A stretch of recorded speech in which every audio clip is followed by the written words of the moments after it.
Hello, everyone. I hope everything's going well. It is Tyler Bryden here. I don't know what this is yet, but it is a Friday, and we are in a very unique time here, sort of in my personal life, and then the company stage at Speak AI. And so, I sort of promised I was going to do a little bit better job documenting everything. As you come with these intentions of like every day I'm going to do this. I'm going to create create some video, create some audio, share it out, and really try to help people understand the journey that is building a company in an early stage. Working on technology, on software, and then all the exciting things that come with that, all the obstacles that actually come with that as well too. And for people who don't know, I'm actually sitting right now. I'm sitting at the DMZ down in Toronto. This is a program that has just an amazing reputation. Something that I'm so excited to be a part of. I've followed DMZ for so many years, and it really has been it's a huge opportunity to actually be a part of this. And so they work with Ryerson University. It's right attached to Ryerson University. We are right across from the Eaton Center, and generally the idea here is that it's a co-working space, a community, and a program that enables you to take high growth companies with opportunities in front of them and actually help them do the right things to get to the places where they want to be. And so they split it two ways, one being an incubator program and then one being an accelerator. Currently, we're just in the incubator program here. And what that means is that we can be tapped into the community, that we can work with. They have some amazing entrepreneurs and residents, all sort of customized or specialized in like different fields and different things. And then they've got people who actually run the program, and what they're trying to do is sort of diagnose the problems, the challenges that you have as a company, and then actually pair you with the right people and get you access to the things you need. So to have that support, just to know that there's programs like this that are existing, it's such a beautiful thing. And again, I'm just so excited to actually be here. There has been, it does feel like a little bit of absence. This came really quickly. We had been in talks with the DMZ for probably about since August 2019, and they have a pretty intense onboarding process where they, look at you as obviously a person. They look at the technology you're building, and then sort of take that out over several months to understand, how you're progressing as a company. What are you actually doing, and are you sort of hitting the things that that they believe are required to show that you have the ability to be a successful company within their program.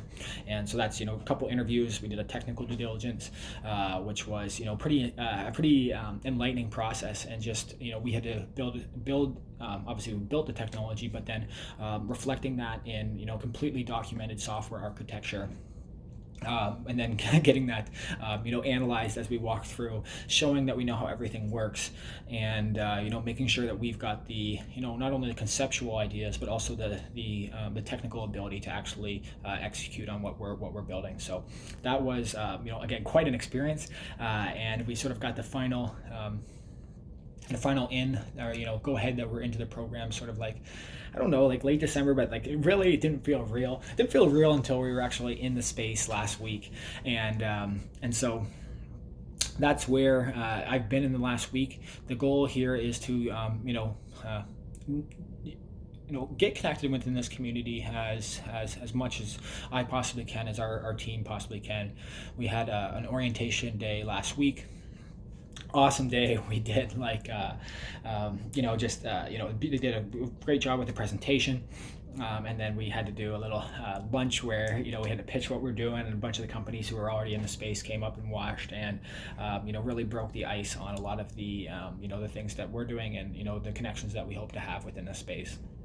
That means, for myself personally, and several members of our team, that we're going to be spending a lot more time down in Toronto. We've been staying at basically like This is Sabbatical Home, actually. Sabbatical Home is a great website if you're looking for things like sort of short term. We found a place a little bit more in North York, and so we've been staying there temporarily and then looking at some more permanent places to stay here in February.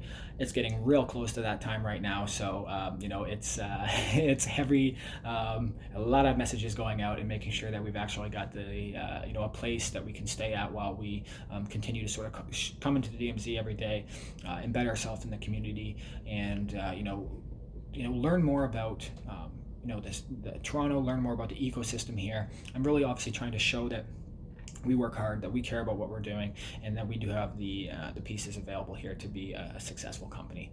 So it has been an exciting week for sure, and even just leading up to this as well too. Lots of sort of nervous excitement, and this has been something I feel like has been in the making for a really long time. And no, I'm down in Toronto here for so many reasons. Part of it being obviously this opportunity at the DMZ, part of it to expand, the network that I've been building for several years as I've gotten deeper, into this space, into business, and using technology, hopefully in valuable ways, and in ways that and the ultimate goal is that that can be used in ways that actually better the world. And I think there is no better place to be right now than here, if I actually want to succeed in doing that. So a couple things that I guess I want to touch on. One thing, scope, dope. Whiteboards. I don't know if I got anything to use the whiteboards for. The other side is a chalkboard. I had a choice between a chalkboard and whiteboard. Chose whiteboard. Seems good. I think I really actually like the space. It's like a little sort of studio here, and I think the goal here that is I am trying to sort of have that resolve. Try to keep some updates, on what's going on in the DMZ and what this program is actually like, and then letting you guys see what that journey is. For myself, like starting 6'5" in 2015, a lot of the most powerful things to me that I learned were not just around obviously marketing and advertising and analytics and all this stuff that I was doing, but it was just like, how do you start a business? How do you run a business? And this is a continuation of that, in my mind, a much larger scale with even higher impact. And I'm already learning, some very powerful lessons throughout this in just a week, and I think that's only going to continue here. And I'm really leaving my mind open to that goal and to some amazing information that I hope to actually gather. Just as one example, this is something that we actually used for our company already, but it's one of those things where it's like 10 minutes to learn and a lifetime to master. And the system is called like OKR, so Objective Key Results, and it was what I believe Intel used, and then what Google then used, basically to build their strategy for what they were trying to accomplish, and then how did they actually get there. So I'm not going to use this whiteboard for this, but the idea here is like objective. You set an objective. That can be an aspirational goal, something that you're actually trying to hit, and then what you're trying to do within that is like, what are the key results of that? So say I want to become a profitable company. Now I'm just talking what, of course, that I want to be a profitable company, and then what amount of revenue do you actually have to hit to get there? So the objective is profitable company, and then the key result that you're looking for is the actual amount of money that you're trying to hit. So say if you're spending $100,000 per month, that means you need to make more money than that.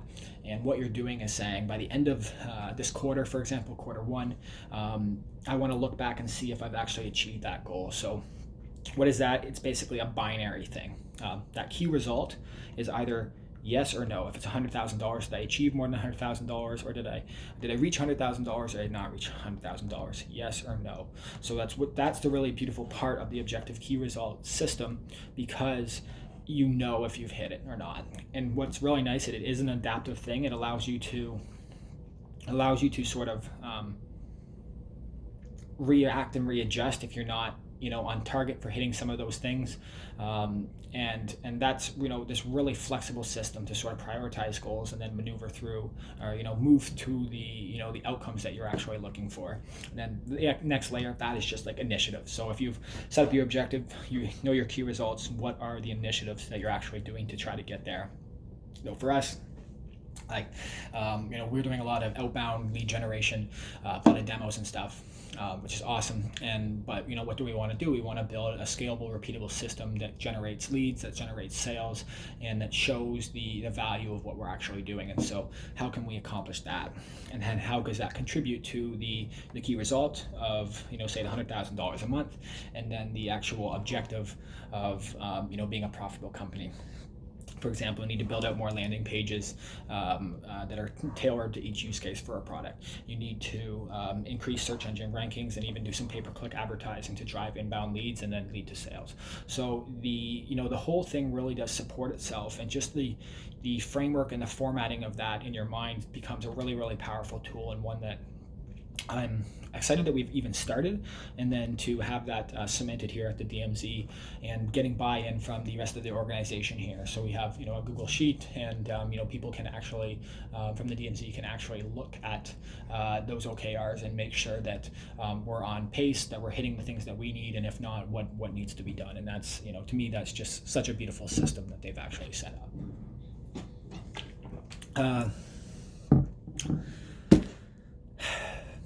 Got one thing here. I'm so excited about. Amazon, goddamn it, Amazon, you got it. So I want to unbox this. Didn't do any looking at this before, and I probably should have now I'm nervous. I'm like, are you guys watching me unbox? I've never actually unboxed something live, but this is a Rode microphone. Something I'm so excited about. I'll pull this out.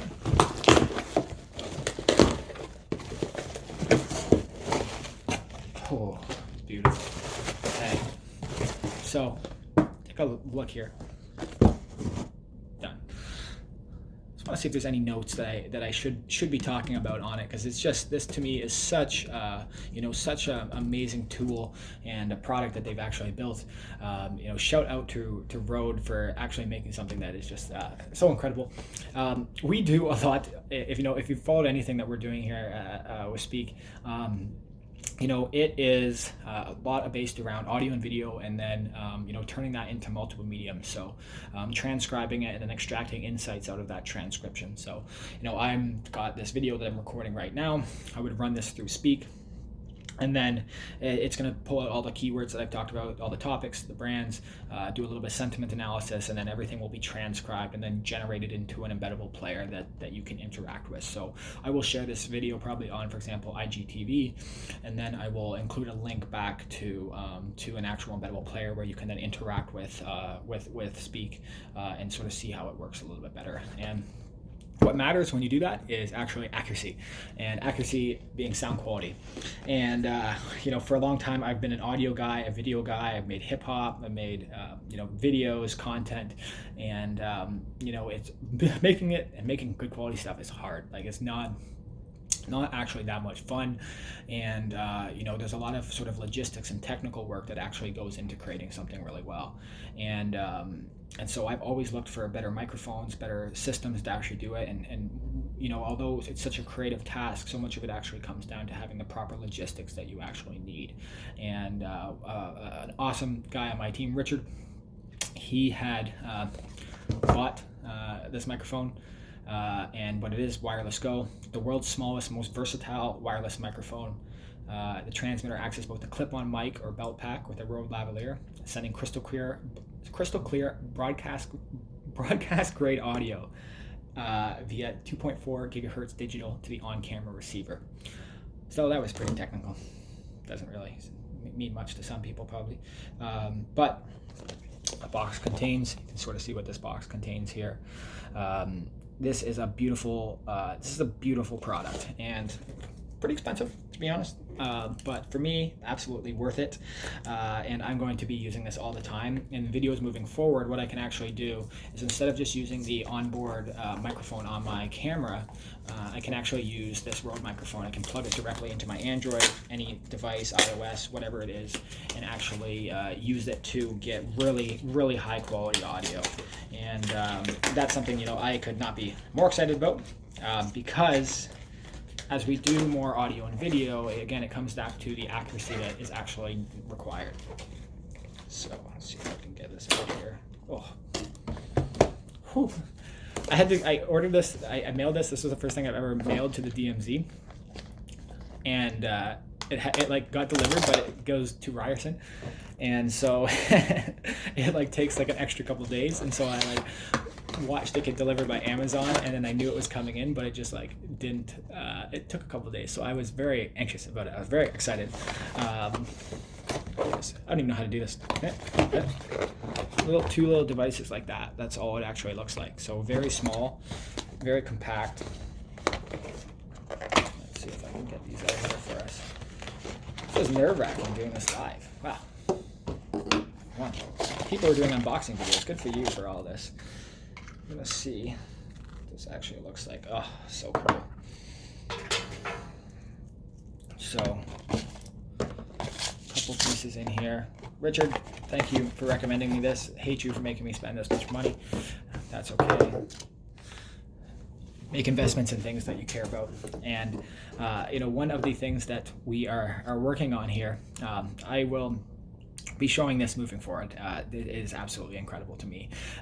Is basically real-time transcription, and what we've done is set up voice triggers.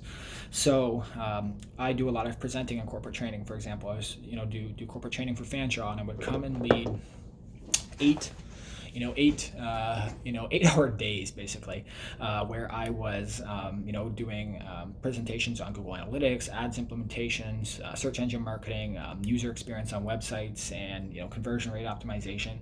And I've made some extensive PowerPoint presentations, and what I started to realize was that these were not that fun to do, and I thought that there's maybe a better way to actually sort of present. And I would have these instances where someone would say, Tyler, can you go back like 12 slides? Can you go back 15 slides, 6 slides?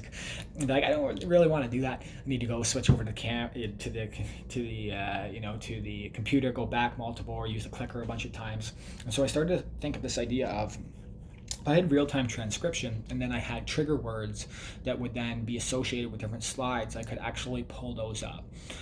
More than that, I could actually do animations. I could do videos, and all I would have to do is really associate those words with what I wanted to then display on the screen.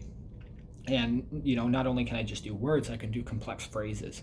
And so what we've done as an initial version, for example, we have a slide deck presentation for Speak, and I can no longer have to use PowerPoint. I can use the basically the presenter mode that we've created, and all I have to do is say, for example, competitors, and then it will show up the competitor slide on the screen.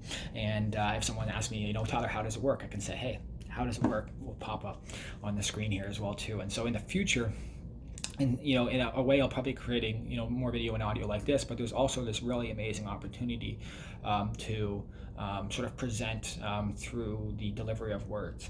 And then more than words, we can even modify, for example, emotions, the colors. If I'm saying something that I'm happy, I can change the background of the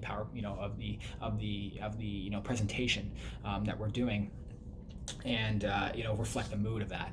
And there's all these possible use cases for this, and something that we're just so excited to explore. And to me, real-time transcription is actually one of the most powerful things that we've ever had. And what it comes back to is that you need to have good accuracy. So I've been showing people with my laptop, which I love you, laptop, but your accuracy not so great. Had a couple moments where I struggled. It's made me feel embarrassed, made me feel ashamed, and I said, Tyler, I don't want that to happen anymore. You need a high quality microphone so that when you're transcribing in real time and you actually want to pull up the video or audio or whatever, the animations, the colors, that you're actually getting the things that you need. And so this is where this microphone and this product came into play. And again, Richard on our team, he was using it. It just blew my mind. You can see we've got like the receiver here, and then we've got the actual microphone. Really, tiny, clip on, like so easy to use. Again, I'll do some videos moving forward. Definitely not a little flappy here, Tyler. And literally all I have to do, like perfect, beautiful quality out of this. I can hook into a DSLR camera. I can hook into an Android phone. I can literally use it directly on my laptop as well too. And I literally have the ability to basically pull this, this little compact microphone anywhere that I want, and present in real time or show them products or tools. And this just opens up so many doors. So try to think of like anything else specifically I wanted to show on this. I'll push this to the side as I wrap this up. I say wrap this up. I don't know if I'm done yet. But Rode, legendary company in audio space. I have a lot of respect for them. I have several Rode mics and audio equipment, and this is just a beautiful piece of gear that I'm so excited about. I will continue to be. I will continue to be talking about this because this is just it's so amazing. Rode Wireless Go. I'll put some links somewhere. I don't know where they'll be, but they are fantastic product. Out of here. Out of here. Wow. Okay, done it. If you have any questions about that, audio video quality, I love this stuff, and I'd be more than happy. I've got a little page on my Tyler Bryden website where I talk about basically what you need for a podcast setup, and I'm really excited to try to build that out. Podcasting is, of course, so many people are doing it right now. There is some saturation, and that's what I'm trying to understand is when everyone wants to record a podcast, what does that actually mean for the world, and for the people who actually want to create, and if you are doing it, what can you actually how can you actually do it in a great way, in a way that doesn't, that you have a nice setup that doesn't take you, extensive amount of maybe time and cost and energy, and it just allows you to create great content at high quality. And I say this being the guy I was creating these little mini podcasts, not on Spotify yet because they will be on Spotify, but I had a video one, so you can actually have a video on other ones. For example, if you push your podcast through an RSS feed to Apple iTunes, you're allowed to have video files submitted, but for Spotify you can only do audio, and so I'm not able to submit to Spotify until I get that video file off, and then when I switch it with an audio file, then it will actually be populated. However, as a guy who loves audio and video, in some ways, I'm completely ashamed because I was using a device, I don't have it with me right now, an Olympus recording device. And that Olympus recording device, I just literally set it on a table and record. And sometimes I would do that outside. I think I was even doing walking ones. And really, it was these moments where I felt compelled to do sort of a little self-narrative, a podcast, solo cast in this case, and then share that out. But what that means, I think I even did one driving to Waterloo or Toronto one day. But what that means is basically horrible audio and video quality. So for anyone who listens to those, as I'm preaching about, using devices for good quality audio and video, it doesn't really hold true. And I guess there's two sides of this. Is not only do you want to do high quality, you actually just want to start the process. You want to create, you want to be able to share. And there's an amazing metaphor. I don't know if this is a term, metaphor, but Terry Crews said something: if you're trying to exercise, when you're trying to get to the gym and make that resolution and get there, even if you don't feel like working out, you don't want to go, you should go, and you should drive or walk and actually just enter the gym, and then sit down for a bit. And just building that habit of even going to the gym, that's a huge start as well too. And so although I'm not proud of the audio and video quality, some of the topics that I talked about, sometimes I was a little too goofy. I think I was doing some substance and just sort of getting loopy, and just I think I was joking about it, I think my concussions were coming to play, just forgetting things and forgetting my train of thought.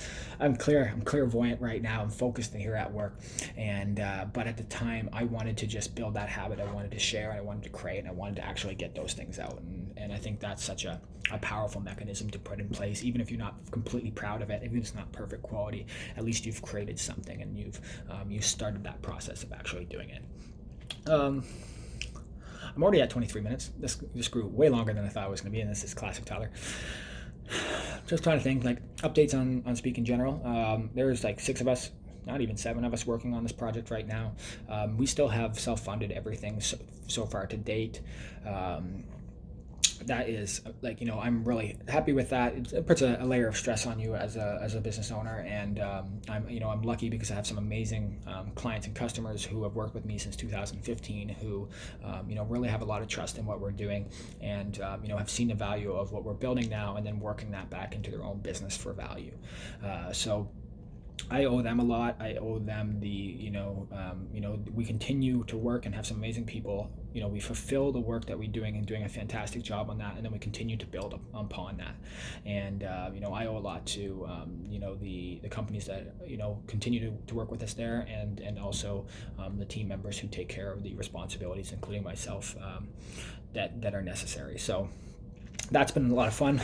Toronto here does open you up to a lot of different things, and we're in talks with some groups and some investment groups and some investors, and just trying to understand what that looks like. I've never done something like that before, and it opens up a lot of doors. It also takes away some control. It changes the way that you run your business, changes the expectations on you, and that's something that you have to take really you have to think about. You really you're building the life that you want, and the outcome that you want, and the more people you can bring into that, depending on if they're aligned, if they're the right people, that can be a good thing or that can be a bad thing. And you hear these horror stories of companies in a desperate stage, for example, taking on an investment and not choosing the right people, and not being sort of jailed or handcuffed in their own company. And I think I've worked way too hard to actually do that, and so I am being very careful, very selective with that. That being said, we are really happy with the technology built. We're really think we're in a great place here. We are going to be okay. That's the exciting piece, is like, we know we're going to figure out. The whole team has been very clear and transparent with me. No matter what stage we are, we're all passionate about this journey here together, and we just want to sort of see this work that we've done actually come to fruition, and we just we get closer and closer to every day to demonstrating the value of what we've built, and it makes it a lot easier being here in Toronto, networking with some of the people that we're networking with, and the level that they're operating. They can see so clearly the power in the magic of what's actually being built here, and especially with some of this real-time presentation stuff. Man, that's really cool, and I can't wait to actually share it with you guys.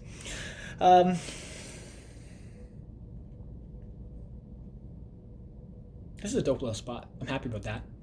Happy about being here in Toronto right now. We are looking for this place February 1st, and I'm going to be here a lot. I of course have customers keeping the office in London, and I mean back and forth a lot for presentations and things like that. But there is definitely a little bit of a mental and then physical shift for me right now, which I'm going to sit back and do some processing, especially after this week. Went to multiple events, sales TO here in Toronto. Went to an awesome OPN network, which is a fantastic group run by Jeffrey Potvin, who does a lot of investment, does a lot for the community. It was really cool. He had a fantastic space last night, and I get too excited talking a mile a minute, with a bunch of people who are, either, previously exited companies. They're getting investment now. They're building a startup. They're, all the, in some of these events, some of the people there are so impressive, and it's so amazing to be able to just have that dialogue with them, learn from them, and I continue to sort of open myself up to those things, because it's been a joyous ride already, and a lot for me to take in. I do feel far from home from the 100-acre horse farm that I grew up on, and I used to at a time think that moving from a farm to Lucan, Ontario with 2,500 people was a big deal, and then moving to London with 400,000 people was a big deal, and then now in Toronto with 4 million people, it's just another step and another stage in the growth of who I am, the personal challenges that I put on myself, and the place that I actually want to be, and the culture that you can already see here. The food, right across from a food court is dangerous. And Thai food, shawarma, it's all good stuff. And that's not even authentic food. I've had some nice, already good, like restaurants, and then just to see some of the events, some of the stuff here has been so incredible already. One thing that I've talked about in the past but don't talk much about really has just been also the just like my intention and my joy, my joy of trying to find a bigger gay community and queer community as well too. And I feel nervous saying this on this video, especially if there's anyone watching that. But in London there is, but there, to me, maybe I didn't think it evolved, but there never seemed like much for me to actually sort of connect and grow with. And as I moved down to Toronto here, that is actually, I've realized so many stuff is for professional reasons, but there's also a lot of personal reasons as well too. And to know that there's such an amazing community here. I went to a queer JS event the other day. I do not do JavaScript. I try. I'm horrible at it. But it was really amazing to see that professional network in the LGBTQ community. Sort of focused on connecting and building bridges within that community, and sharing lessons around not only how to be in the queer community, but also how you can be successful in technology or business or whatever you're doing. So that was really awesome. Public transit, figuring that stuff out, a lot easier than I thought. I was scared of public transit. I've been a driver for so long. My truck has not moved. It is down here, but the subway system here is actually quite logistically nice. There was apparently some crazy shit this week where a driver went into the subway. I did not feel the impact of that, but I saw some pictures and some videos and everything there as well. It's been really just fascinating. I love people. I love seeing how many people are here. I love I gotta be careful, just like people watching. So, but being on a subway and seeing all these people, that's actually a ton of fun. And I just think there's such a good energy. There's so much enthusiasm, and there's so many good, crazy, cool things that are happening. And to me, to have a soft landing in the city here through the DMZ, to get introduced to some amazing people right away, what an absolutely amazing thing. So I hope to do some more video, audio, stuff like this. As always, I've said that. Anyone who knows I say this, but this has felt good. I've been talking here for 30 minutes, so this turned into again a much larger thing than I thought it was going to be. I will use my own system here to then sort of distribute it out in the ways that I want through. I'll probably turn this into audio and do a podcast, share it on the IGTV, maybe upload it to YouTube. The idea of sort of disseminating the message the best way you can, and putting it into multiple platforms. And if you have any questions for me around the DMZ, questions around where what stage we're at as a company, even just curiosity, we're doing a lot of stuff with audio and video and text, and how can we help capture it better, create it better. We've got an Android and iOS application coming. How can we analyze this stuff better? How can we create more interactive experiences for people on websites when they're taking 4-hour audio or video or webinar or whatever it is, running it through our system, embedding it back on the site, and allowing people to navigate to the topics, the keywords, or the moments that actually matter to them. That's been a really beautiful process to actually share how that works and start to see people using our platform. And then where I'm also spending a lot of time is coming back to the why and the purpose, trying to build it for and already seeing this come together. We've had a wonderful lady publish her master's thesis using our software, and how can we capture qualitative data, analyze it, and help people sort of understand, whether it's interviews, whether it's video, whether it's video simulations, understand it better, be able to take that raw data, raw information, and actually turn that into powerful information that can be distributed, that can have an impact on public policy, on public sentiment, on legislation.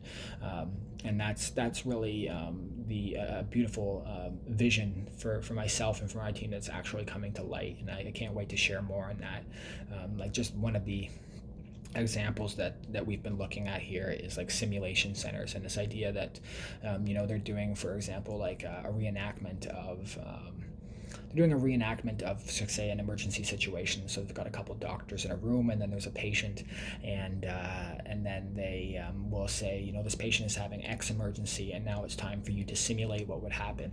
And what they're doing is literally audio and video recording that entire thing, and those simulations could be 4 or 8 hours sometimes, and then they just don't know, whether it's hospitals, whether it's research institutes, they don't know what to do with that audio and video after.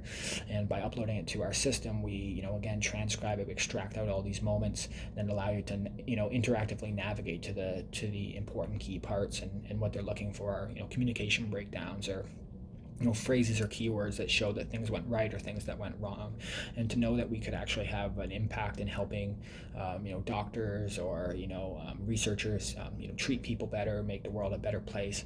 I could not be more happy with that, and so I'm going to continue my journey here. There's a lot on the plate. There's a lot on the table here, but this is something to me that feels like very aligned with the mission that I have, and that our team actually has as well too, and I'm so excited to be able to share that with them, and be able to share that with you. So thank you very much for joining this, and watching if you did, or listening if you did, and I look forward to continuing to sort of provide some updates and sort of share the best way that I can, the journey that I'm on and our team is on, and I know you guys are all on your own journeys too, and doing the same thing. So thank you very much. Have a fantastic rest of your day, and an amazing weekend as well too.